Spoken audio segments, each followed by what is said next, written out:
Hi, it's Dr. Joe DeMarco, chiropractor and owner of OcraMed Health. Important video for you today. We're going over spinal mobility, and that's probably one of the most important topics that we cover here at OcraMed Health, okay? Right? If you haven't done so already, subscribe to my channel, OcraMed Health on YouTube. Click that little bell notification. It notifies you every time I upload a new video. At the end of today's video, if you found the information helpful, I'd appreciate a thumbs up. Okay, so let's talk a little bit about the spine, about spinal mobility. You know, if you look at someone from the side, there's three normal curves to the spine. The cervical spine, which is your top 7 vertebrae, has a curvature in the same direction as the lumbar spine, which is your bottom 5 vertebrae. They're both what we call lordotic curves. However, the largest part of the spine, which is the thoracic spine, it's made up of 12 separate vertebrae, goes in the opposite direction. It has what's called a kyphotic curvature, okay? As an older adult and as a chiropractor, the part of the spine that I'm most concerned with all the time is this thoracic curvature, this thoracic portion of the spine. Why is that? Well, it's the part that naturally has less mobility to begin with because all 12 sets of ribs attach into the thoracic spine. So unlike the cervical spine that can move all around and the lumbar spine that can go side to side and move all around, the thoracic spine has just naturally less mobility to begin with, okay? And as we get older, as there's some arthritic changes through the spine, as gravity continues to pull down on us, muscles around the spine can get weaker. As all that is happening, your gravity will start to pull that spine in more and more in that kyphotic direction, and that's why we associate, you know, when we think of older people, that posture, that leaning forward type of posture. But it doesn't have to be like that. There's ways you can help yourself, and there's ways you can help your thoracic spine to keep it mobile, to keep it limber. And I'll tell you, it's definitely the one thing in my daily workout that I focus on every day. I never miss a day of doing mobility work for my thoracic spine, because that limited motion of your thoracic spine can really cause a lot of problems for you. That having a tight thoracic spine can actually translate stress into the neck. It can translate stress into the lower back. And you think you have a neck problem or a lower back problem, but it's that thoracic spine that's not moving that causes the neck and low back problems. Also, as an athlete, as a weightlifter, that thoracic spine being slumped forward and getting stuck further and further down, it eventually make it impossible to do overhead type of work, because you can't press overhead if your thoracic spine is jammed up. So anyways, we're going to go over how to release it. Now, I'm really excited today because the product that I've been using for almost a year now, which is a FitBeast Back Roller, has been helping me a great deal with my thoracic mobility. And the reason I'm excited is because there's actually now a couple different sizes that I want to introduce you to today also. But the FitBeast Back Roller, this is the 12-inch circumference here. This is the 12-inch roller. And just real quick, why this has been such a great help to me.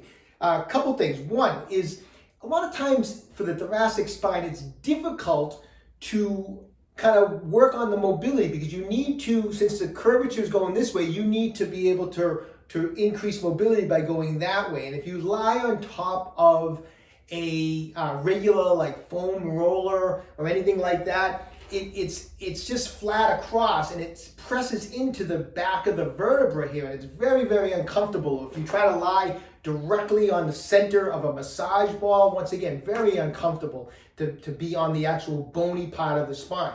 However, the FitBeast Back Rollers have a groove here. So the textured bumps are on each side, and it leaves a space for those parts of the spinous process of the spine, so that the spine itself never has any pressure on it. So I really like that. It makes it super comfortable and really, really safe to use, okay?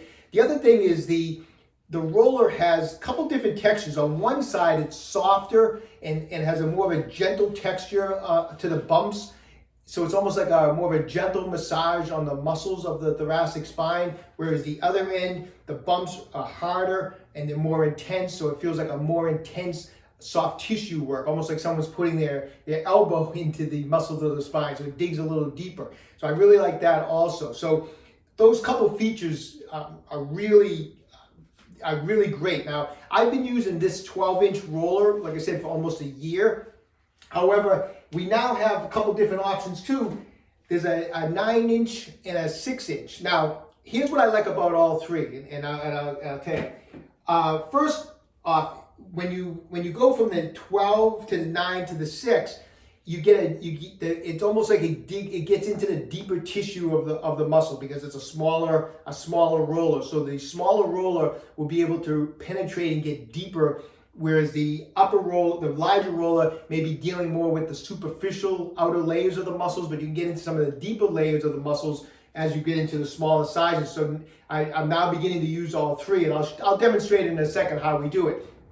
The other thing that I really like about these different sizes is, and I see this in my office all the time, we have some patients that have really hardly any thoracic mobility. Their spine is so locked up in this position that it would actually be difficult for them to get on the 12-inch roller because of that loss of mobility. They're so stuck forward. So using the smaller roller is a great way to start if you don't have a lot of mobility. So if you're very restricted and you look at this larger roller going, there's no way I could lie on top of this huge roller, you can start with the smaller one. So that's what's great about the three different sizes.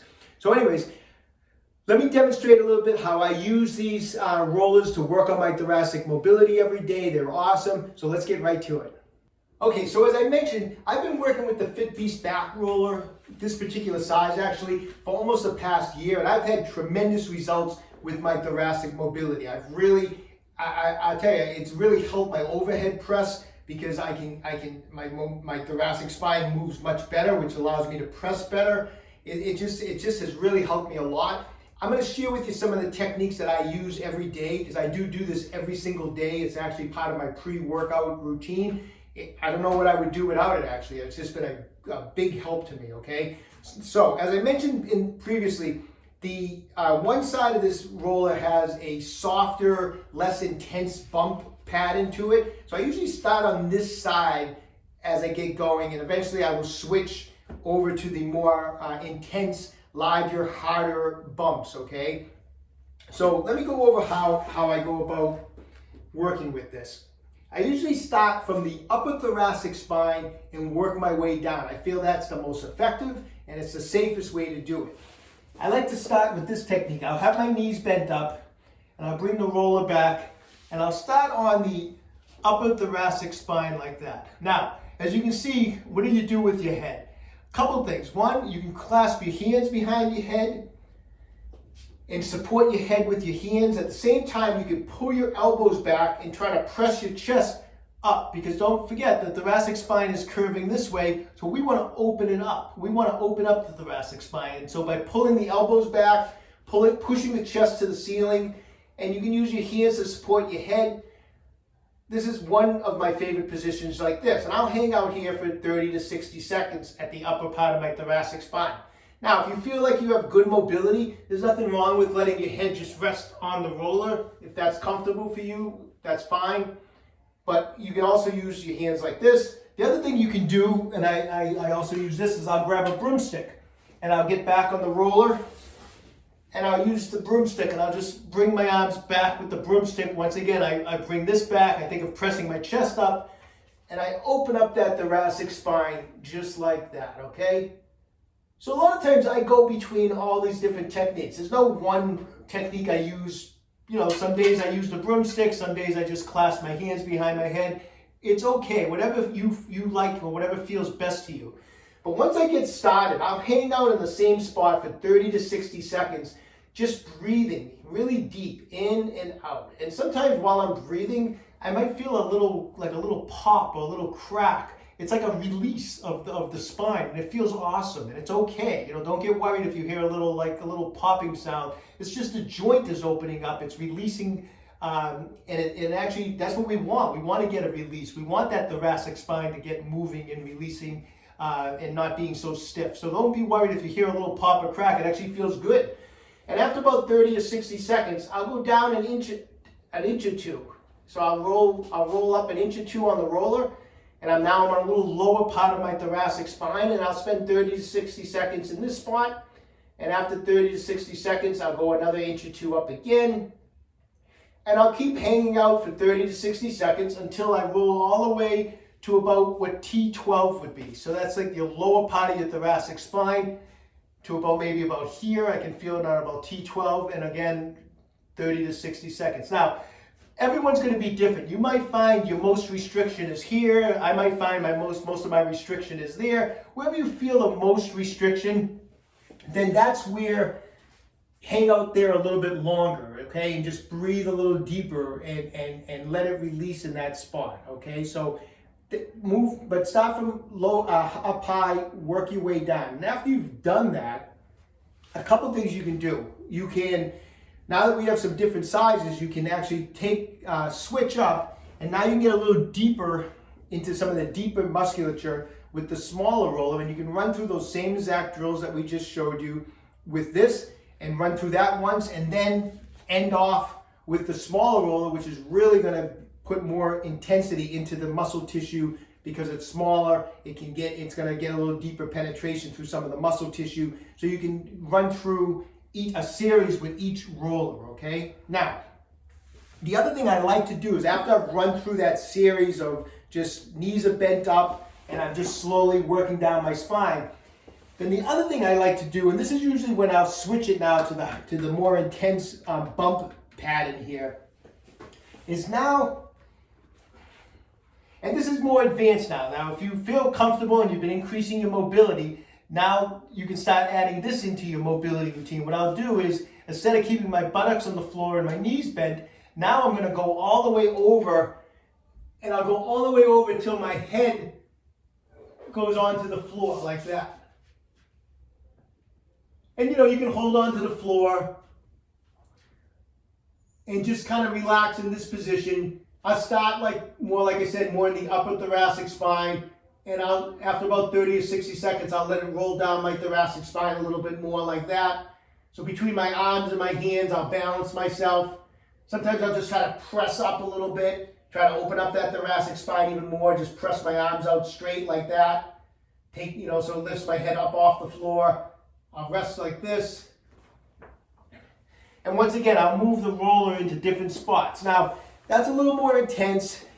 Obviously, don't stay in that position for too long at first because you might get a little lightheaded having your head back on the floor. Maybe just start with a few seconds. But once you're used to it, that's a great technique also to use to really open up that spine. You get a much more intense stretch through the spine as you use that type of technique also. So that's kind of like a more advanced technique, but it's a great way to open up the thoracic spine. I always do technique number one first, and make sure that I'm nice and warmed up. The spine has and the muscles have a lot of blood flow through it. And then I'll switch over to the technique where I actually have my head on the floor and I'm completely over the roller, okay? So those are the two techniques to use. Switch it between the three rollers. It's just an incredible release, an incredible increase in mobility you're gonna find with your spine. All right, hope you found today's video helpful. I have the links below on where you can pick up your FitBeast Back Rollers. I also have coupon codes for you to save a few dollars when you order them. These things also come with a lifetime guarantee as far as breakage go, so you got nothing to lose, all right? So check it out when you have a chance. Also, don't forget, we're still running a clearance sale on our SRI 3.0 massage guns. They're $75 off, so visit www.OcraMedHealth.com and check that out. Sale's going, like I said, until we're out of stock.